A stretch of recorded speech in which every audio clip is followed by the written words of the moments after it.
Imagine um momento em que a própria voz de Deus ecoa sobre a terra, um momento que marcou para sempre a relação entre o Criador e seus filhos. No Monte Sinai, algo extraordinário aconteceu.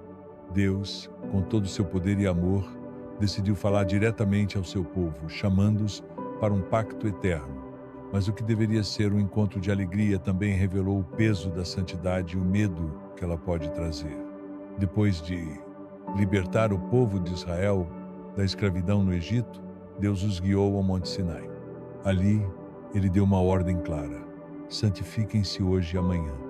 Lavem as suas vestes e estejam prontos para o terceiro dia, porque nesse dia o Senhor descerá sobre o Sinai diante dos olhos de todos. Era mais do que um comando, era uma preparação para algo sagrado, um encontro divino que transformaria vidas. O ato de se santificar não era apenas físico, mas espiritual, uma purificação da alma para estar diante do Criador do universo.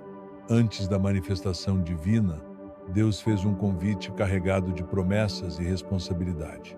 Ele disse a Moisés: agora, pois, se diligentemente ouvirdes a minha voz e guardardes a minha aliança, então sereis a minha propriedade peculiar dentre todos os povos, porque toda a terra é minha. Vós me sereis reino de sacerdotes e nação santa. Essa promessa não era apenas uma lei, era um chamado para um relacionamento único, onde Deus seria o pai de uma nação escolhida.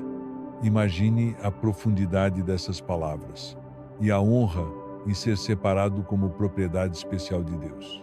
Quando Moisés levou essas palavras ao povo, a resposta foi unânime e cheia de fervor: tudo o que o Senhor falou faremos. Essa declaração de obediência não foi apenas uma frase dita em uníssono, foi o coração do povo respondendo ao amor de Deus. Moisés então subiu ao monte e relatou as palavras do povo ao Senhor. E Deus, em sua alegria, disse: eis que virei a ti numa nuvem escura, para que o povo ouça quando eu falar contigo e para que também creiam em ti para sempre. Nesse momento, vemos um vislumbre do desejo de Deus de estar próximo ao seu povo, de se comunicar diretamente, como um pai amoroso que quer ser ouvido e compreendido por seus filhos.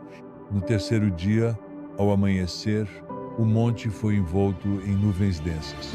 Trovões ecoaram e um som de trombeta ressoou, ficando cada vez mais alto. O Monte Sinai estava coberto de fumaça, porque o Senhor descera sobre ele em fogo. A terra tremeu violentamente e o povo sentiu o peso da presença de Deus. Imagine o impacto visual e sonoro desse momento. A trombeta celestial, os trovões reverberando nas montanhas, a fumaça subindo como um incenso gigante. Era a própria glória de Deus manifestada de forma visível. Então Deus falou, ele declarou os 10 mandamentos, uma aliança que definiria o relacionamento dele com o povo e a forma como deveriam viver. Cada mandamento era uma expressão do caráter de Deus e um guia para uma vida santa.